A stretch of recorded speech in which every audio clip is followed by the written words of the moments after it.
Welcome to Echo, the podcast where we share our personal perspectives on questions about God, spirituality, and the Seventh-day Adventist Church. I'm Ryan Becker, your host. No matter who you are, we hope that you find value and encouragement through real discussions about real things. Let's jump in. Echo.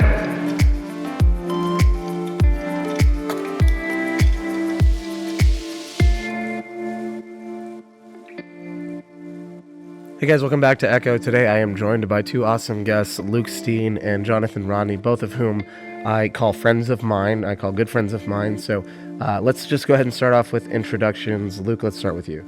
Hi, my name is Luke Steen. I'm a pastor in Marietta, Georgia, and I have two elbows. That was a fact that you told about yourself. I feel like I know you so well now. Jonathan, what about you? Yeah, my name is Jonathan. I am a student here at Southern Adventist University, and I am technically a polyglot. Wait, what is that? It means that you can speak more than 3 languages. I'm not even going to lie. That's amazing. I don't want to take away from how amazing that is one of them is about sarcasm? You, but I was really hoping that you were going to tell me that it meant that you also have 2 elbows. That's what I was secretly hoping. But what 3 languages can you speak? English, Spanish, and German. This tells you what it takes to be a good friend of mine. I don't know basic facts about my good friends. That's literally so English, German, and what was the other one? Spanish. So all That's of his awesome. responses. I'm also half Cuban and can't speak Spanish. So Jonathan, you're one-upping me all over the place right now. Actually, 2-upping me. Luke, you and I are an even playing field because I also have 2 elbows. So we are dead even right now. This is the greatest intro to Echo we've ever had, and I'm loving it. Guys, thank you so much for coming on. We're going to jump right into, it is 2019, so this is a hot button issue. It's a hot button issue for probably the last 5 or so years, as far as really it's always been a hot button issue in America, but really within the last 5 years, it's been this renewed energy behind this idea, and it's been more verbally expressed this way. And because it's become this hot button issue, Christians all over are questioning, like, how do I interact with this? How do I deal with this topic? Is it okay for me to deal with this topic? And the topic is social justice. Like, what is the appropriate level for a Christian to get involved in social justice? How do we interact with it? Does it line up with our faith? And if so, how much does it actually line up with our faith? What is inappropriate in social justice? And I think those are valid questions. I think those are questions we ask of anything, right? We might line it up to our faith and say, okay, how do these things line up? Where do they not? What do I reject? What do I keep? Right? And I think we need to do the same with social justice. I think there are certain movements that happen that are dangerous and that can cause harm. And I think there are others that are good and should absolutely be embraced and embraced by the church. And I think the church throughout history has been one of the largest social justice movements in history. So there is definitely room for us to engage in this topic. And so social justice, let me give an operating definition as we talk about it. When I say social justice, I mean any cause that relates to the equality or worth or human value of someone else or of a people group, and people group could mean social group, it could mean ethnic group, it could be racial group, whatever group of persons that is. How do we coexist together, and how do we create an environment, a country, a church where all of those groups can come together and no one is afraid, fearing for their lives, no one feels like they are devalued. Things like that. So I think that's a good operating definition as we move forward. So initial thoughts. When you hear social justice and, as a Christian, what comes to your mind and how do you personally interact with it? Something that I think of is, in the Bible it says, love your neighbor as yourself. I think that's a really big thing that people have a disconnect on. I feel like a lot of people don't really see other people like, oh, like this could be happening to me, or like whatever. And so I think that for me is like the biggest thing, just loving others like how you want to be loved, or like, oh, like that person is me, like, or I'm in that place too with them. That's a good one. That definitely is. I think that is one of the easiest places absolutely to start, is to say, I know I'm loved. How can I love someone else? Or even better, how can I make them feel the same way that I feel as far as love is concerned? And I think we go too far when we say that the way that I am loved is the way that you have to be loved, right? There are people that were called out of a life, whether it was like, I have friends who've given up all non-Christian music, right? They felt like that was what they were called out of. And now they've projected that on to everyone else to say like, okay, it was bad for me, so it must be bad for you. And we do the same thing. We say what's good for me is good for you. I think that's why we have ministries in churches sometimes that are completely ineffective, but they're still operating because they were good for the people that are running them, but they're not good anymore for the people that are in them. And so I think we do it both ways. And so I think that's a great place to start. I think it's a great question to ask. And I think it's one that you ask throughout the entire journey. I do. How am I loving my neighbor? Am I loving my neighbor? So I think, thank you for that. Luke, what about you? I mean, I think of social justice like within the political realm. I mean, I know the Adventist Church as a whole has kind of been apolitical, or separation of church and state is huge to us, and I think that's super important. But at a certain level, social justice should be like on the heart of every Christian. Jesus, he hated seeing somebody suffer. It didn't matter if they were a Gentile or a Jew, or they could be a Roman centurion. They could be a Roman citizen. They could literally want to kill him, and he could not stand to see them suffer. And I think Christians, we've been incredibly guilty of turning a blind eye to injustices that happen just within our regular circles, our friend groups. And so I think social justice is super important. I think as Christians, we need to lead the way on morality. I mean, if we're not leading the way on what is conducive to life and like thriving and like love, and yet we claim to know a God of love, that is super hypocritical, right?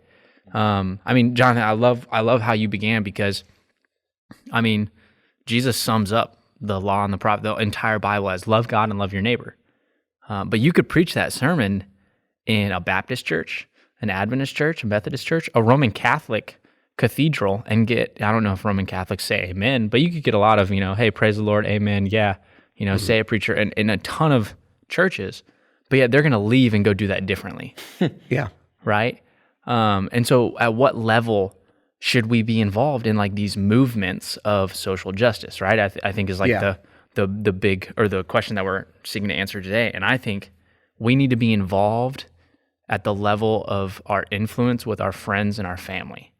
And what I mean by that is if we have a family member who makes a racist joke, we need to just say that's not funny. Because by allowing that, or by laughing at that, we allow them to maybe go another step with racism. Or if they make a misogynistic joke about women, or they say something that's homophobic, or whatever. I think we need to shut those things down, even in just regular conversation, because if we allow them to foster, then who knows what they'll grow up into. And so I think we need to be involved in the areas of influence that we have. And I think if we do that, then we don't really have to participate in movements, because everyone will know where we stand, because we don't allow it to get to the point where you have to do a march on Washington.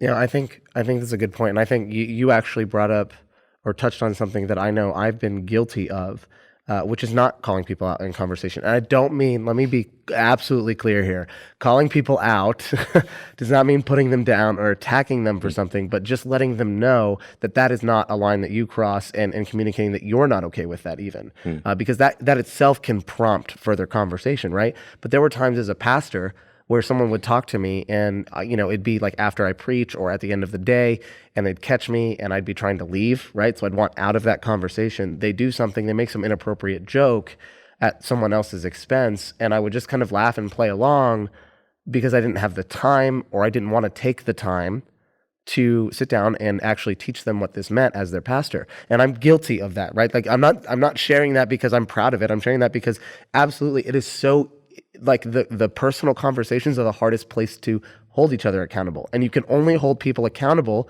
that let you, which is why your friends and your family are the place to start. So I want to echo what both of you have said so far, and yes, and it, because it is significant. And I think both of those are great places to work within your sphere of influence and to love your neighbor as well. I think those are both really great.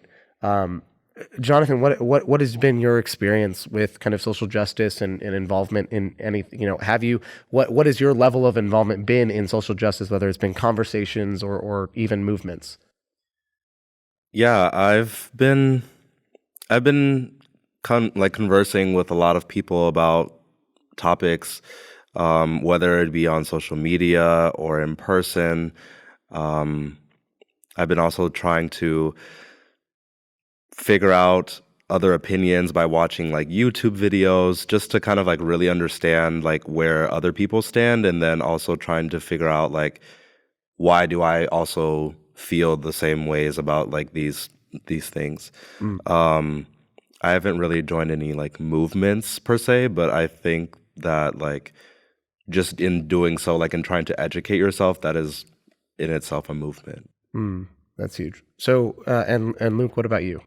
So before me, I just really want to echo what you said on educating yourself. It's the Echo podcast. The Echo podcast. I picked that up from you. I saw you do that. So I stole it from you. But yeah, because educating yourself, like this whole past year, I read a ton of books on liberalism and progressiveness or progressivism, or, however you want to term it, more like the far left, I guess, politically. Not because like I lean far left, because I don't. I try to just follow Jesus. I try to remain absolute, like my political agenda is the same as Jesus. It's what I pursue. But I wanted to understand that mind. And so this year I've dedicated it more to like reading a conservative mindset, because I just want to understand that mind. So I think educating yourself is crucial. My personal experience with social justice, I have family members who have marched, they've been in marches.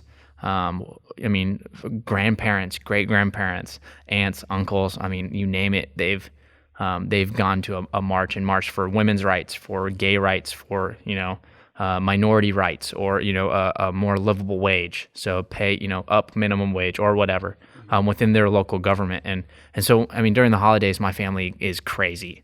But like my personal experience is kind of an overflow of seeing what they do and looking at like, there's not a lot of headway being made in these marches. And now a march is important, right? Because it brings awareness to a situation.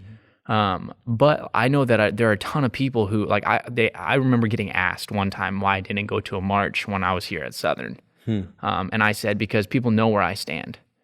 Because if somebody cracks a racist joke in front of me, I don't reprimand them, or I just say, I don't think that's funny.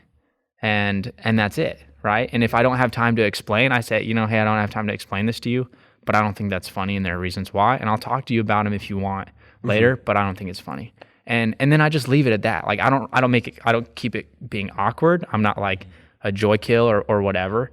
But it really came out, and there's this one important moment that I want to tell about, because it came out of a moment when I was in high school, and I was going to pick up a friend or something. I was in an apartment complex, and a cop was following me, and I pulled over, and the cop comes up right behind me and gets out of his car and asks me why I pulled over. And I said, well, because you were following me.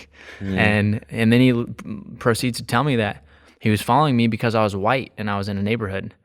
And if you're white and in this neighborhood, it means you're there to buy drugs. And wow. And it wasn't until then that I really got the idea of what a ton of people in America, not just Black, but Hispanic or Muslim, right, with a headdress or anything that outwardly says that you're from the Middle East, and so we assume that you're a Muslim, right? But you might be a Sikh, or you might just prefer to wear that. I think of just those individuals and what they go through on a daily basis, and here I am, I'm white, and I'm in the South, I'm in Texas, I'm supposed to be in safe territory apparently. And I'm being racially profiled for being in a neighborhood.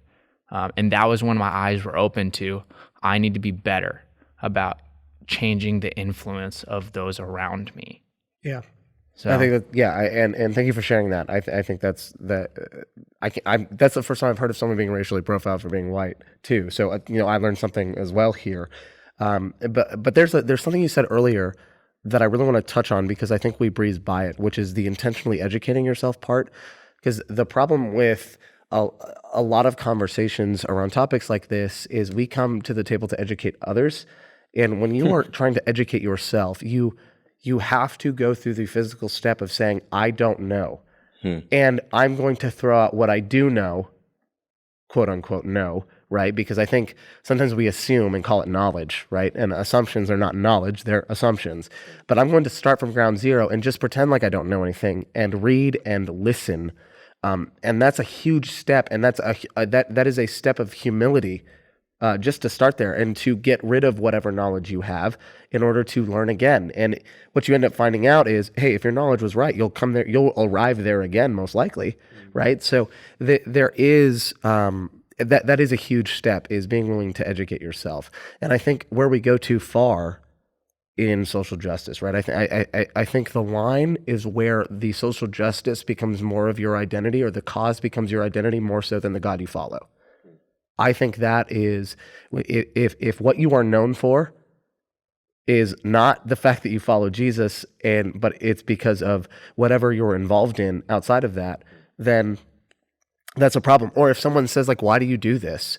If you're a part of the group that is being profiled, or you're part of the group, then okay, it's pretty easy to understand why. But if you're not a part of the group, you're an advocate for that group, and someone says, why? Well, because I love these people, because it was born out of a love that Jesus had for me, and I want them to experience that love too. I think that's huge. And if Jesus isn't your main identifier, if God isn't your main identifier, then what is?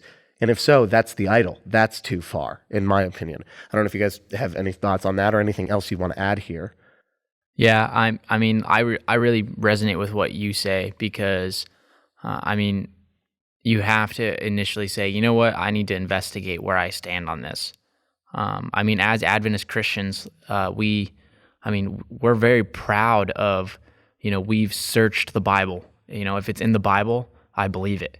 And I love that, because, like, prove it to me from the Bible. Like, if somebody comes and presents something new to me, if they can't prove it to me from the Bible, I'm not going to believe it, because to me, it's all about the Jesus that is found in the Bible, right? So it's not just like, oh, because the Bible says. It's like, no, because it points to Jesus, right? Jesus is the point of the Bible to lead us to him, right? So, and also not letting the cause be an idol, I think, is super important. And I really think we can kind of speak from a position of privilege, because we don't live in the situations where social injustice is happening to us every single day. We might have family members, we might have relatives, we might have friends, right? But, like, I know that I don't have to actively fight just to have a decent life. And so what can I do to help someone, right? Because that's also part of social justice, because there's an injustice happening to a lower working class. Yeah. And I think something that we can do that's just ultra practical, just incredibly ultra practical, is we have to be willing to talk about these issues and not just throw them under the table and just pretend they'll be talked about 10 years down the road or whatever, because that's what we often do. We have to be willing to talk about them. And if you can't contribute to the conversation, it is okay to say, you know what, this has really opened my eyes. I'm going to go do some research.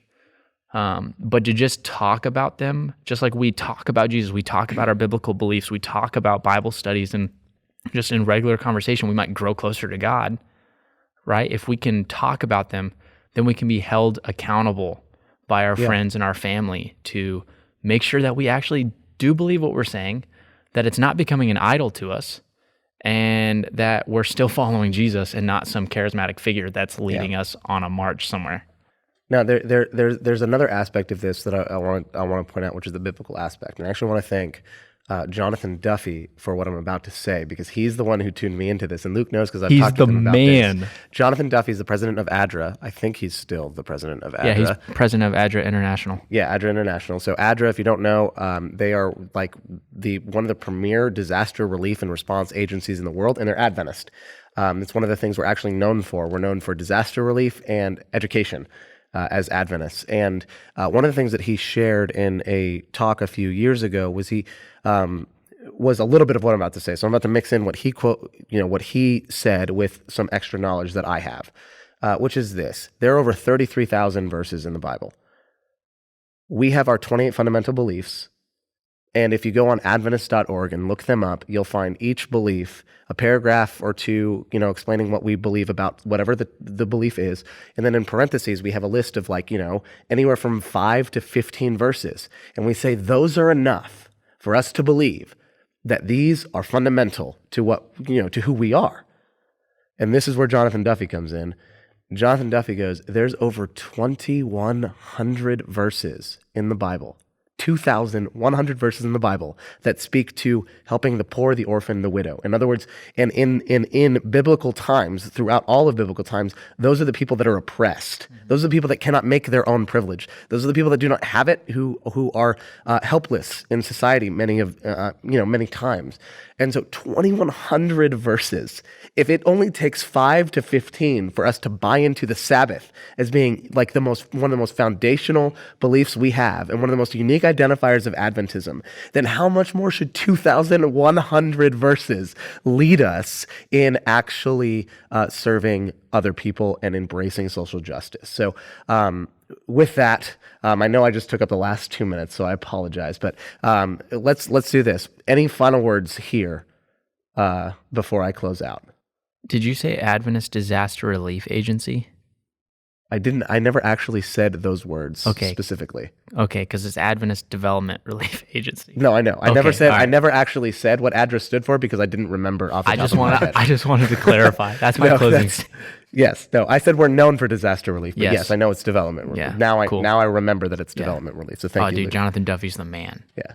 So now, Jonathan, Rodney, any final thoughts from you here, or you think we kind of covered it? I think that was pretty good. Cool. Well, hey, to our Echo listeners, thank you guys so much for listening, for being on this journey with us, and whatever social justice interaction looks like to you, we hope this helped kind of refine that a bit, maybe help develop that a little bit. And so, Jonathan, Luke, thank you guys for your conversation here, and we want to give a special thank you to Southern Adventist University for allowing us to hosting us for the recording of Season 2, and to our listeners, hey, thank you for listening. We'll see you next week.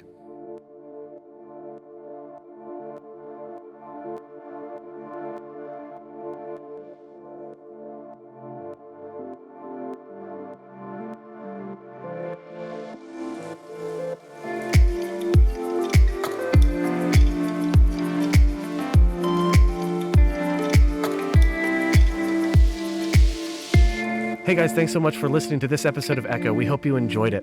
To stay up to date with new episodes as we release them, and for more awesome content from Project Refresh, a ministry of the Carolina Conference of the Seventh-day Adventist Church, then go ahead and hit that subscribe button below. And don't forget to like and leave a comment.